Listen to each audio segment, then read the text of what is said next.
মশলার উপরে হালকা করে ভেজে রেখেছিলাম চিচিঙ্গাটা এবার দিয়ে দিলাম। এইভাবে যদি চিচিঙ্গা রান্না করে খাওয়া যায়, ছোটো থেকে বড় সবাই খুব ভালোবাসে, অসম্ভব টেস্টি। নমস্কার বন্ধুরা, কেমন আছেন সবাই? গরম তো পড়ে গেছে ভীষণ। এই দেখুন, আজ আমি একটা নতুন স্বাদের ভিডিও নিয়ে চলে এসেছি। একেবারে হয়তো আগে কখনো কেউ এই ধরনের রান্না করে খাননি। তো গঙ্গাসাগরের বনেদি রান্না ও পরিবেশ ইউটিউব চ্যানেলে সবাইকে আমি নতুন একটা ভিডিও দেখার জন্য আমন্ত্রণ জানালাম। তো দেখতে থাকুন বন্ধুরা। এইগুলো হচ্ছে চিচিঙ্গা, একটু মোটা সাইজের করে কেটে নিয়েছি। দেখে নিশ্চয়ই আপনারা বুঝতে পারছেন একটু মোটা সাইজের করে কেটেছি, না হলে ঘেঁটে যাবে পুরো। একেবারে নরম, যে রেসিপিটা করব নরম চিচিঙ্গাতেই বেশি ভালো লাগে। আপনারা এইভাবে একবার আমি যেভাবে করছি ওইভাবে ট্রাই করে দেখবেন। হয়তো চিচিঙ্গা চিংড়ি মাছ দিয়ে খেয়েছেন কিংবা নিরামিষ রান্না করে খেয়েছেন। এটা রান্না করতে কিন্তু বেশি খরচও লাগে না, খেতে কিন্তু অসম্ভব ভালো লাগে। এই দেখুন, ছোট একটা বাটির এক বাটি আমি নারকেল কুড়িয়ে নিয়েছি। এই নারকেলটা দিয়ে ঝুনো পাকা নারকেল নিয়েছি। আমাদের বাড়িতে নারকেল গাছ রয়েছে, ওখান থেকে একটা ঝুনো পাকা নারকেলের কিছুটা অংশ আমি কুড়িয়ে নিয়েছি। আর একটু বেশি পরিমাণে আমি চিচিঙ্গা কেটে নিয়েছি। চিচিঙ্গাগুলো কাটবেন একটু মোটা সাইজের করে কাটবেন। প্রথমত চেঁচে নিয়েছি, চেঁচার পরে পরিষ্কার করে ধুয়ে নিয়েছি, ধোয়ার পরে কেটেছি।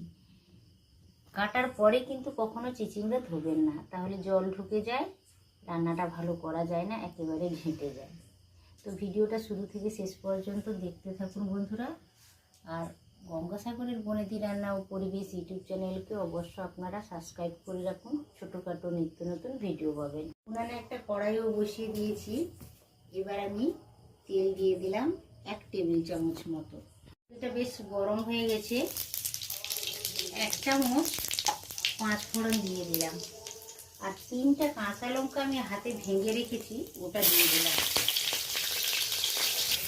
এবার কেটে রাখা চিচিঙ্গাগুলো দিয়ে দিচ্ছি।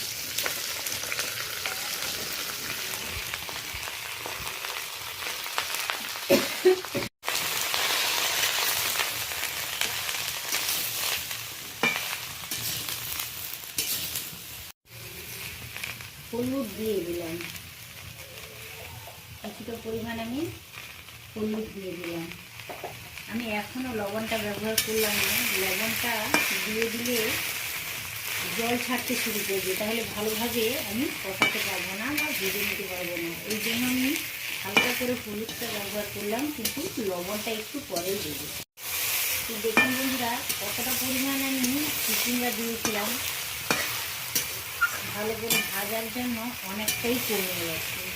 এইভাবে নাড়ানাড়ি করার ফলে অনেকটাই কমে গেছে। এবার আমি লবণটা ব্যবহার করব। প্রথম থেকে কিন্তু বন্ধুরা লবণ দেবেন না, তাহলে এটা ঘেঁটে যাবে আর জল বেরিয়ে যাবে। একটু বেশ 5-7 মিনিট নাড়াচাড়া করার পরে লবণটা যদি ব্যবহার করা যায়। অনেকটা ভাজা ভাজা হয়ে গেছে, শুকনো শুকনো ভাব চলে এসছে। এবার লবণটা ব্যবহার করলে বেশ ভালো করে ভাজা যাবে, না হলে প্রথম থেকে লবণ। স্বাদ মতো লবণ দিয়ে দিলাম।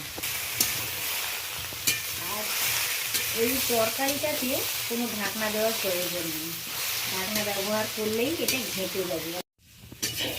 গোটা গোটাই রয়েছে, দেখেই নিশ্চয়ই বুঝতে পারছেন, একেবারে গোটা গোটা রয়েছে, আলাদা করে বোঝাও যাচ্ছে। একেবারে ঘেঁটেও যায়নি, একটুও ঘেঁটে যায়নি। এইভাবে একটু হালকা আঁচে যদি করে নেওয়া যায়, অসম্ভব সুন্দর লাগে এটা খেতে। বেশ হালকা আঁচে করতে হবে। যারা গ্যাসে করবেন তারা লো ফ্লেমে করবেন, আর যারা বানানো তারা একেবারে হালকা আঁচে। বেশ লালচে হয়ে গেছে, এখন আমি নামিয়ে নেব, তারপর মশলাটা রেডি করে তারপরে দেবো। এটা দেখুন, হালকা লালচে করে আমি একটা থালায় ঢেলে নিয়েছি। এর পরের স্টেপ হচ্ছে, কড়াইটা আমি ধুয়ে পরিষ্কার করে বসিয়ে দিয়েছি। কিছুটা পরিমাণ 3টা শুকনো লঙ্কা নিয়েছি, শুকনো লঙ্কা 3টাকে ভেঙে দিয়ে দিচ্ছি।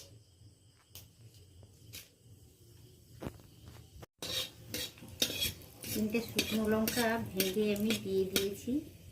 এরপর এই দেখুন একটা বড় সাইজের পেঁয়াজ ছোট ছোট করে কেটে রেখেছি, ওটা দিয়ে দিলাম।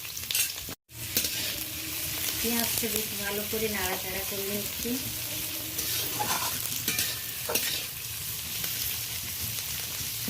আধা চামচ আদা বাটা দিয়ে দিলাম। পেঁয়াজটা হালকা লালচে হয়ে গেছে, এরপর আদা বাটাটা দিলাম। ছোটো চামচের 1 চামচ জিরে গুঁড়ো দিয়ে দিলাম। ছোটো চামচের 1 চামচ ধনে গুঁড়ো দিয়ে দিলাম। পুড়িয়ে রাখা নারকেলটা দিয়ে দিলাম।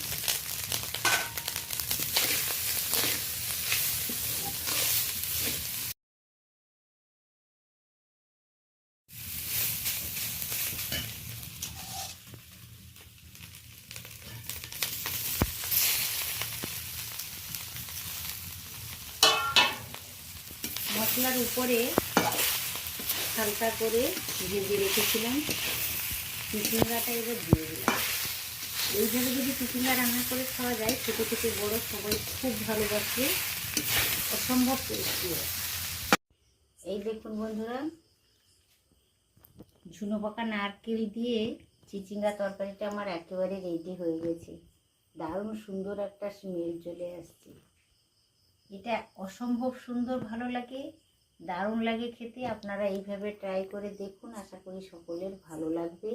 আর ভিডিওটা যদি ভালো লেগে থাকে অবশ্যই ভিডিওতে একটি লাইক দিয়ে দেবেন, পরিচিতদের মধ্যে শেয়ার করবেন, আর ছোট্ট ইউটিউবারের চ্যানেলটি অবশ্য সাবস্ক্রাইব করে রেখে দেবেন নিত্য নতুন ভিডিও পাওয়ার জন্য। আজ তাহলে বিদায় নেবার পালা বন্ধুরা। সকলে সুস্থ থাকুন, ভালো থাকুন, সাবধানে থাকুন, ভালো খান। আজকের মতো টাটা, নমস্কার।